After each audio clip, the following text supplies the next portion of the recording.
Sir வணக்கம். வணக்கம். பாமகல இன்னைக்கு நடந்த அந்த மோதல் அதை வந்து பார்த்திருப்பீங்க. அதுதான் இன்னைக்கு வந்து ரொம்ப பேசு பொருளாகவே இருக்கு. சோ ஒரு பத்திரிகையாளரா இந்த நிகழ்வை எப்படி சார் பாக்குறீங்க? அதாவது இந்த நிகழ்வு வந்து நிச்சயமா அந்த கட்சிக்காரங்களுக்கு வந்து பெரிய அதிர்ச்சியை கொடுத்திருக்கோம். ஆனா கடந்த சில மாதங்களாகவே டாக்டர் ராமதாஸ் அவர்களுக்கும் அன்புமணி அவர்களுக்கும் ஒரு கருத்து வேறுபாடு இருந்தது என்பது அரசியல் புரசலாக நிறைய பேருக்கு தெரிஞ்ச விஷயம். அதாவது கடந்த பார்லிமெண்ட் தேர்தலில் வந்து பாஜகவோட கூட்டணி வேண்டாம் என்பது டாக்டர் ராமதாஸ் அவருடைய விருப்பம். ஆனா வந்து அன்புமணி அவர்கள் என்ன சொன்னாரு, பாஜகவோட கூட்டணி வைக்கலாம் அப்படின்னு சொல்லிட்டு அவர் டிசைட் பண்ணி கூட்டணி வச்சாங்க. கூட்டணி வச்சதுல பெரிய பலன் கிடைக்கல. தர்மபுரியில கூட நெருக்கி வந்தாங்களே தவிர வின் பண்ண முடியல ஆக்சுவலா. சோ இந்த சூழல்ல வந்து அந்த கருத்து வேறுபாடு தொடர்ந்து வந்தது. அப்படியே அதே சமயத்துல வந்து அங்க பாமக கட்சிக்குள்ளேயே அவங்க டாக்டர் ராமதாஸ் அவர்கள் குடும்பத்துக்குள்ளேயே வந்து இன்னும் பல பேருக்கு வந்து பலவிதமான ஃபீல்டுல வந்து அவங்க வந்து போகணும்னு ஆசைப்படுறாங்க. இப்ப அன்புமணி மகள் வந்து சினிமா ஃபீல்டுல அவங்க போய் படம் எடுக்க ஆரம்பிச்சிட்டாங்க. அதே மாதிரி அவருடைய மகளுடைய மகன் முகுந்தன் அவர் வந்து கட்சிக்குள்ள எனக்கு ஒரு வாய்ப்பு கொடுங்கன்ற மாதிரி அவர் கேட்கிறாரு. சோ மகள் குடும்ப அழுத்தமாங்க அவர். அதனால அந்த அழுத்தத்துல வந்து ஒரு முகுந்தனுக்கு வந்து இளைஞர் சங்கத்தோட செயலாளர் பொறுப்பை கொடுக்கணும்னு முடிவு பண்ணார். அந்த முடிவுக்கும் அன்புமணி அவர்கள் ஏற்றுக்கொள்ளவில்லை. இப்ப என்ன அவசரம் இருக்கு, எதிர்காலத்தை அவருக்கு இன்னும் நல்ல எதிர்காலம் இருக்கு, பின்னாடி பாத்துக்கலாம் அப்படின்ற மாதிரி அவர் அன்புமணி சொன்னாரு. அன்புமணி சொன்னதையும் கேட்காம என்ன பண்ணிட்டாரு, இன்னைக்கு மேடையில வந்து அவர் அனௌன்ஸ் பண்ணிட்டாரு டாக்டர் ராமதாஸ். அப்பயுமே அன்புமணி வந்து குறுக்கிட்டு சொல்றாங்க, என்ன அனுபவம் இருக்கு, இன்னும் நிறைய அனுபவம் வாய்ந்தவங்க எல்லாமே இருக்காங்களே அப்படின்னு சொல்றப்போ ராமதாஸ் அவர்கள் கொஞ்சம் கோபப்படுறாங்க. அதை வந்து எல்லாருமே எதிர்பார்த்திருக்க மாட்டாங்க இல்லையா? கண்டிப்பாக. ஏன்னா அது குடும்பத்துக்குள்ள இந்த விஷயங்கள் அரசியல் பொறுத்தல அவங்களுக்குள்ள ஒரு மோதல் போயிருந்தா கூட பொது மேடையில வந்து அது வெளிப்படுதுன்னு யாரும் எதிர்பார்த்துக்கவே மாட்டாங்க. அது அதிர்ச்சி தான். பாஜகவினருக்கு வந்து ஒரு பாமகவினருக்கு வந்து ஒரு அதிர்ச்சியான ஒரு விஷயம் தான் அது. ஆக்சுவலா அது வந்து இந்த மாதிரியான ஒரு கருத்து வேறுபாடுகள் ரெண்டு பேருக்கு இருக்குன்றது தெரிஞ்ச விஷயமா இருந்தா கூட பொதுவெளியில அதுவும் பொதுக்குழு கூட்டத்துல இந்த விஷயங்கள் வெளிப்பட்டது என்பது நிச்சயமாக பாமகவினருக்கு ஒரு அதிர்ச்சி. அது மேடையில இருந்த ஜி.கே. மணி அவர்களே வந்து இது எப்படி தடுக்கிறதுன்னு தெரியாத ஒரு முழிக்கிறத நம்ம பாக்குறோம். டாக்டர் ராமதாஸ் அவர்கள் வந்து அவர் தான் கட்சியோட துவங்கினாரு, அவர் தான் கட்சி ஸ்தாபகர், அவர் தான் கட்சியை கஷ்டப்பட்டு வளர்த்தாரு. கட்சி வந்து ஒரு உச்சகட்டத்துக்கு போச்சு. இன்ஃபேக்ட் பாத்தீங்கன்னா இந்தியாவில் இருக்கிற பல ரீஜனல் பார்ட்டிஸை ஒப்பிட்டு பார்க்கும்போது பாமக வந்து தமிழ்நாட்டில் அது 6% ஓட்டை தாண்டலையே தவிர மத்திய பாத்தீங்கன்னா அது 98ல இருந்து 2009 வரையும் மத்திய அரசுல வந்து பங்கு வகிச்சிருக்குது. ஆக்சுவலா இந்த மாதிரி எந்த ரீஜனல் பார்ட்டியும் பங்கு வகிச்ச மாதிரி தெரியல. முதல்ல வந்து ஒரு தலித்துக்கு ஒரு மந்திரி பதவி கொடுத்தது பாமக தான் கொடுத்தாங்க. அதே மாதிரி பாத்தீங்கன்னா 2000ல வந்து கட்சியில 2001 இன்னும் கட்சியில வராரு நினைக்கிறேன் அன்புமணி. அவருக்கு வந்து இளைஞரணி அந்த செயலாளர் பொறுப்பா அப்ப கொடுத்தாங்க.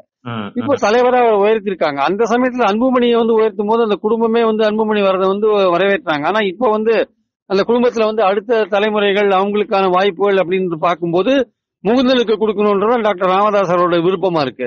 அவரு அன்புமணியோட பார்வை என்னவா இருக்குன்னா, அவசரப்பட வேண்டாம், எதிர்காலத்துல நான் தான் இருக்க போறேன், நான் அவரை வந்து கொண்டு வரணுமோ கொண்டு வந்துக்கிறேன், நீங்க அவசரப்படாதீங்க, நம்ம இப்ப வரப்போற எலெக்ஷன்ஸை வந்து கிராஸ் பண்ணணும், இதுல வந்து நம்ம நல்ல கூட்டணி அமைக்கணும், நிறைய இடங்கள் பெறணும், நம்ம வந்து கடந்த 15 வருஷமாவே எலெக்ஷன் பாலிடிக்ஸ்ல வந்து பெரிய அளவுக்கு நம்ம சாதிக்கல, தனியா நின்று கூட 6% ஓட்டுக்கு மேல வாங்கல, 2011ல 3 எம்எல்ஏக்கள் வாங்கினோம், அதுக்கப்புறம் இப்போ வந்து 10 வருஷம் கழிச்சு கூட அந்த 21ல வந்து 4 எம்எல்ஏக்கள் தான் நம்ம வாங்கினோம். பட் அதே சமயம் 2001ல வந்து நம்ம கிட்டத்தட்ட 20 எம்எல்ஏக்கள், 2006ல 18 எம்எல்ஏக்கள் இருந்தோம் நம்ம. சோ அந்த லெவலுக்கு நம்ம கட்சியை கொண்டு போகணும், இல்ல வந்து கூட்டணி ஆட்சியில பங்கு பெற அளவுக்கு கட்சியை கொண்டு போகணும். இந்த குடும்ப அரசியல், வாரிசு அரசியல், இந்த மாதிரி விஷயங்கள்லாம் பலத்த பேச்சு இங்க அடிபட்டு இருக்கும் போது நீங்க இதை கொண்டுறாதீங்க அப்படின்றதுதான் அன்புமணியோட ஒரு வாதமா இருந்தது. அதுக்கு அவர் சொல்றாரு, அதெல்லாம் வந்து வெளியில இருந்து விமர்சனம் பண்றவங்க பண்ணிட்டு தான் இருப்பாங்க, நம்ம கட்சி விஷயத்தை பொறுத்த மட்டும் நம்ம தான் அதை வந்து எடுத்துட்டு போனோம், நம்ம கட்சியில இருக்கிறவங்க அதை ஒப்புக்கொண்டால் வேற யாரும் அதை பத்தி கவலைப்பட வேண்டியதில்லை அப்படின்னு டாக்டர் ராமதாஸ் அவருடைய முடிவுல வந்து தெளிவா இருந்து இதை இன்னைக்கு அனௌன்ஸ் பண்ணிட்டாரு. அது அவருக்கு மேடையிலேயே வெளிப்படுத்திட்டாரு. ஆனா பாமகவினர் என்ன சொல்றாங்கன்னா, எதிர்காலத்துல வந்து கட்சி வந்து அன்புமணிட்ட தான் போறதுன்றது எல்லாருக்கும் தெரிஞ்ச விஷயம் தான். அதை ஒட்டி தான் அவருக்கு அந்த ஏற்றங்கள்லாம் கொடுத்து அவர் தலைவரா இப்ப இருக்காரு. சோ அதனால எதிர்காலத்துல கட்சியை வழி நடத்துற அன்புமணிட்டே வந்து பொறுப்பு ஒப்படைச்சிட வேண்டியது தானே. அவர் தானே வந்து யார் யாரை நிர்வாகியா நியமிக்கணும், அதுல எதுக்கு டாக்டர் ராமதாஸ் அவர்கள் வந்து ஒரு ஆலோசகரா இருந்து கருத்து சொல்ல வேண்டியது தானே அப்படின்னு பாமக இருக்கிற இளைஞர்கள் பல பேர் ஃபீல் பண்றாங்க. சோ அதனால இந்த ஏற்கனவே பாமக இந்த மாதிரி 2ஆ இருந்ததுன்னா வரப்போற தேர்தலில் அதுக்கான அந்த கூட்டணி பேரம் பேசுவதற்கான வாய்ப்புகளும் ரொம்ப குறையறதுக்கான வாய்ப்பு இருக்கு. அதே சமயம் வெற்றி பெறுவதற்கான வாய்ப்பும் ரொம்ப குறைஞ்சு போயிடும். சோ இந்த மாதிரி நிலைமை கட்சியோட எதிர்காலத்தை பாதிக்கும்ன்றதுனால கட்சியோட நிர்வாகிகள் இப்ப எல்லாருமே 2 பேர் வீட்டுக்கும், அன்புமணி வீட்டுக்கும் டாக்டர் ராமதாஸ் வீட்டுக்கும் போயிட்டு 2 பேரும் சமாதான முயற்சியில இறங்கியிருக்காங்க. எவ்வளவு தூரம் இந்த முயற்சி சமாதான முயற்சி கைகூடுன்னு தெரியல. பட் 2 பேருக்குமான கருத்து வேறுபாடுகள் இந்த மாதிரி அப்பாயின்மெண்ட்ல மட்டும் இல்ல, கூட்டணி சேர்றதுலயும் இருக்கு. பாஜகவோட நம்ம கூட்டணியே சேர வேண்டாம் என்பது டாக்டர் ராமதாஸ் அவருடைய இதா இருக்கு, எண்ணமா இருக்கு. ஆனா வேற வழி இல்ல, மத்தியில அவங்க ஆட்சியில இருக்காங்க, அவங்கள அனுசரிச்சுட்டு போகணுன்றது அன்புமணியோடைய எண்ணமா இருக்கு. இந்த 2த்துக்கு நடுவுல வரப்போற 26 தேர்தலில் எப்படி முடிவெடுக்குதுன்னு ஒரு குழப்பம் ஏற்கனவே அங்க இருக்கிறத நம்ம பாக்குறோம். அதனால பாமக இருக்கிறவங்க எல்லாம் இந்த மேடையில இன்னைக்கு நடந்த விஷயத்தை பார்த்து அதிர்ச்சி அடைஞ்சு போயிருக்காங்கன்றதான் உண்மை. கூடிய விரைவில் அந்த குடும்பத்தில் இருக்கிறவங்க தலையிட்டு ஒன்றுபடுத்துவாங்க, அந்த 2 பேருக்கும் சமாதானம் ஏற்படுத்துவாங்கன்றதான் இன்னைக்கு லேட்டஸ்டா இப்ப உங்ககிட்ட பேசிட்டு இருக்கும் போது வந்த தகவலா இருக்கிறத நான் பாக்குறேன். ஏன்னா சார், அவரு இப்ப ராமதாஸ் அன்புமணி அவர்கள் ரொம்ப தன்னோட அப்பா மேல ரொம்ப பற்று வச்சிருக்காரு. இப்ப அவருடைய ட்வீட் 2020 எப்பயோ அப்ப போட்ட சில வருஷங்களுக்கு முன்னாடி போட்ட அந்த ட்வீட் கூட வைரல் ஆயிட்டு இருக்கு. சோ கடைசியா என்ன செஞ்சிருக்காரு அப்படின்னா, இன்னைக்கு நடந்த நிகழ்ச்சியில மைக் பிடிச்சி, இல்ல எல்லாமே பனையூர்ல எனக்கு இன்னொரு ஆபீஸ் இருக்கு, அங்க வேணா என்ன எல்லாருமே பாருங்கன்னு சொல்றப்போ, சோ பாமக ஒருவேளை உடைவதற்கான வாய்ப்புகளை ஏற்படுத்த மாட்டாங்க இங்க இருக்கக்கூடிய முக்கிய தலைவர்கள் பேசினாலும், தேர்தல் நெருங்கக்கூடிய சமயத்துல இப்படி 2 பேரும் அப்பாவும் பையன் மகனுமா எமோஷனா பேசுறது கூட்டணி கட்சியிலையும் அது பாதிப்புகளை ஏற்படுத்துமா, இல்ல அவங்களுக்கு வரக்கூடிய அந்த சீட் ஷேரிங் அப்படிங்கறதுமே குறையறதுக்கான வாய்ப்பு இருக்குமா? கண்டிப்பாக இதே மாதிரி பிரிஞ்சிருந்தா சீட் ஷேரிங்ல பாதிக்கப்படும். ஏற்கனவே 6% ஓட்டுக்கு மேல தாண்டாதவங்க இது மாதிரி பிரிஞ்சு போகும்போது யாருக்கு என்ன செல்வாக்கு இருக்கு, கொடி விஷயம், சின்னம் விஷயம் போன்ற பல விஷயங்கள் இதுல இருக்கு. அதனால அந்த அளவுக்கு இது போகாது. ஏற்கனவே பாத்தீங்கன்னா உங்களுக்கு இந்த மாதிரியான ஒரு குடும்பத்துல பிரிஞ்சிருந்து மீண்டும் சேர்ந்த சம்பவங்கள்லாம் பல கட்சிகள்ல நடந்திருக்கு. தமிழ்நாடு உட்பட, உத்தரப்பிரதேசம் உட்பட பல இடங்கள்ல பல கட்சிகள்ல நடந்திருக்கு.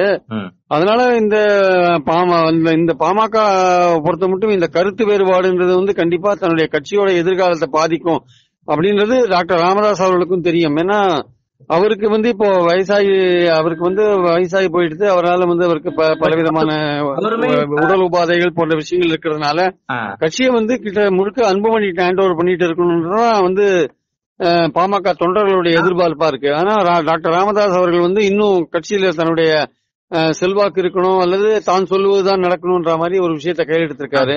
அதுல கருத்து வேறுபாடுகள் இருக்கிறதுனாலதான் இன்னைக்கு இந்த பிரச்சனை வெடிச்சிருக்கு.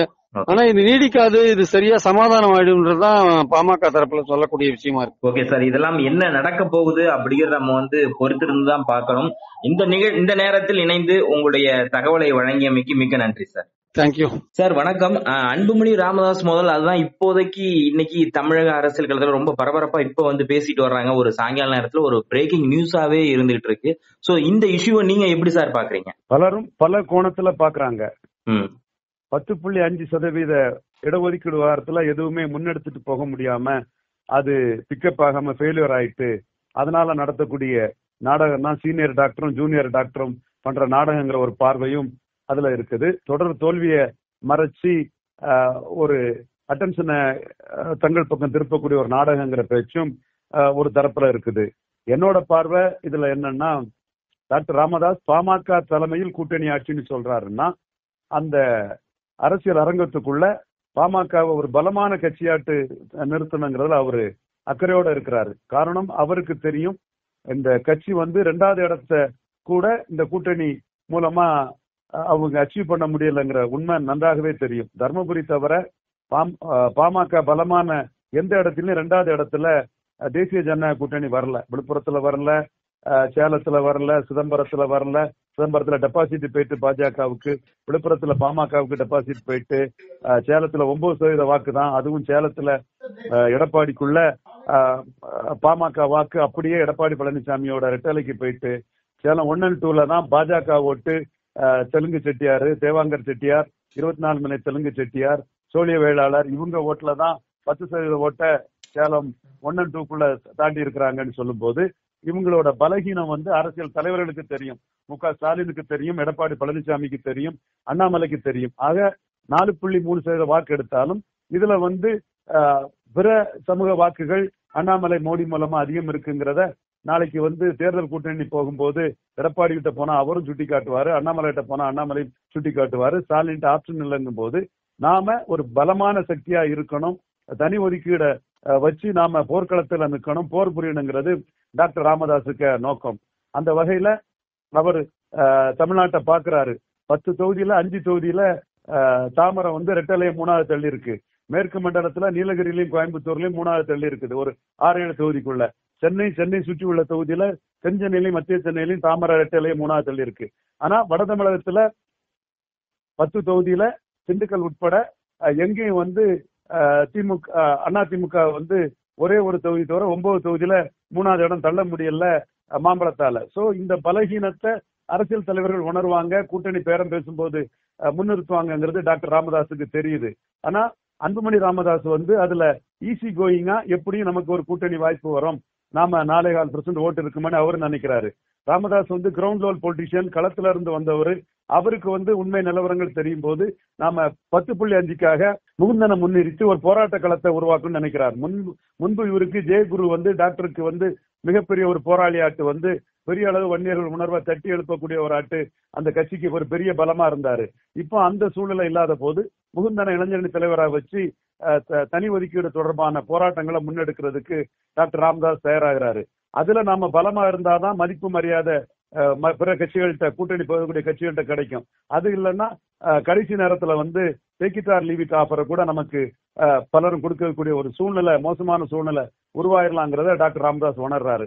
அன்புமணி ராமதாஸ் அதை உணரல.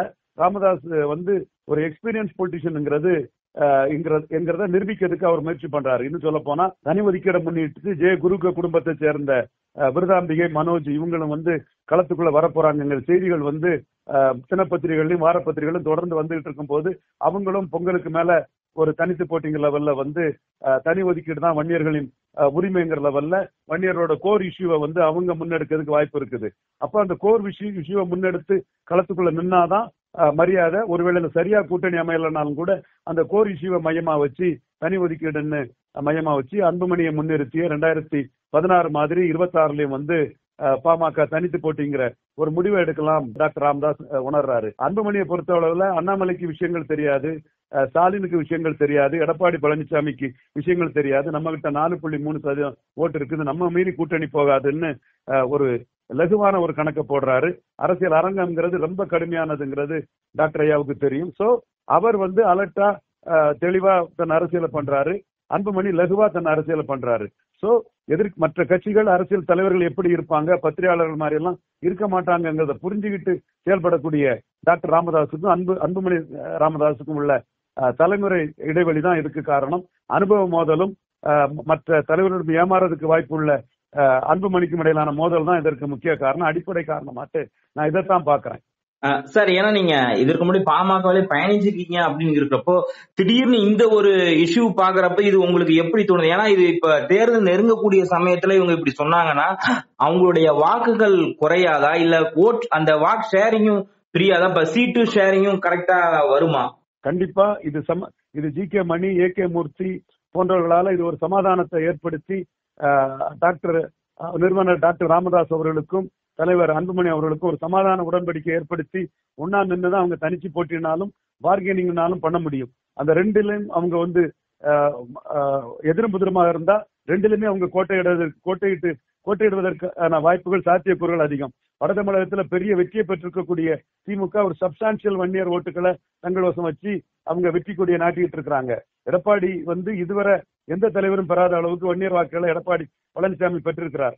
கூடுதலாக வந்து ஜெயகுரு குடும்பத்தை சேர்ந்த விருதாம்பிகை, மனோஜ் அவங்களும் களத்துக்குள்ள அன்புமணி நாளைக்கு தாக்கு பிடிப்பாராங்கிறது கேள்விக்குறிங்கிற சூழ்நிலையில தங்கள் குடும்பத்தை சேர்ந்த ஒருத்தர் வன்னியர்களுக்கு தலைவராக வர்றதுக்கான முஸ்தீப்புகளும் முன்னெடுப்புகளும் ஜெயகுரு குடும்பத்தினர் எடுத்து வர்றது நமக்கு தெரியுது. இந்த காலகட்டத்துல ஜி.கே. மணி, ஏ.கே. மூர்த்தி போன்றவங்க ஒற்றுமையா இருக்கிறதா பலம்.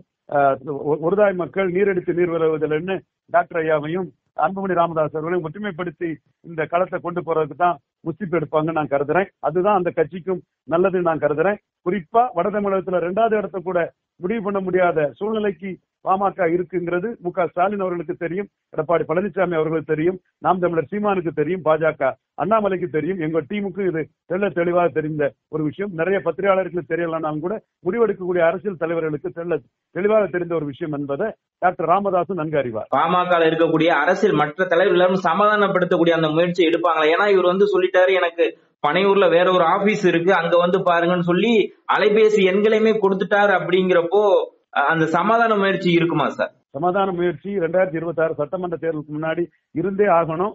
மீண்டும் சொல்றேன், 2வது இடத்தை கூட முடிவு பண்ண முடியாத ஒரு கட்சியா தான் பாட்டாளி மக்கள் கட்சி இருக்குது. அது வெளிப்படையா வெளி உலகத்துக்கு தெரியலையே தவிர பாஜகவின் பலகீனத்தை ஊடகத்துல பேசக்கூடியவங்க பாமக தான் அந்த அணியில பலகீனப்பட்டிருக்குங்கிறத மறைச்சு பேசினாலும் கூட நம்மள முதல்வருக்கு தெரியும், எதிர்கட்சி தலைவருக்கு தெரியும், அண்ணாமலைக்கு தெரியும், நாம் தமிழர் சீமானுக்கு தெரியும்னு சொல்லும் போது அவங்க தங்களோட பலகீனத்தை உணர்ந்து 4.3% வாக்கு என்றாலும் கூட வட தமிழகத்துல 2வது இடத்தை கூட முடிவு பண்ண முடியலங்கிற அந்த பலகீனத்தின் அடிப்படையில் பிரிஞ்சு போனா மிகப்பெரிய பேரழிவை சந்திக்க வேண்டியது இருக்கும். அதை தவிர்க்கிறதுக்கு ஒன்றாக தான் நிற்பாங்க. நீரடித்து நீர் விலகுவதில்லை, ஒருதாய் மக்கள்ங்கிற அந்த ஒற்றுமையை ஏ.கே. மூர்த்தியும் ஜி.கே. மணியண்ணனும் செய்வார்கள் என்று நான் கருதுறேன். ஓகே சார், இந்த நேரத்தில் இணைந்து உங்களுடைய கருத்துக்களை வழங்கி மிக்க நன்றி சார்.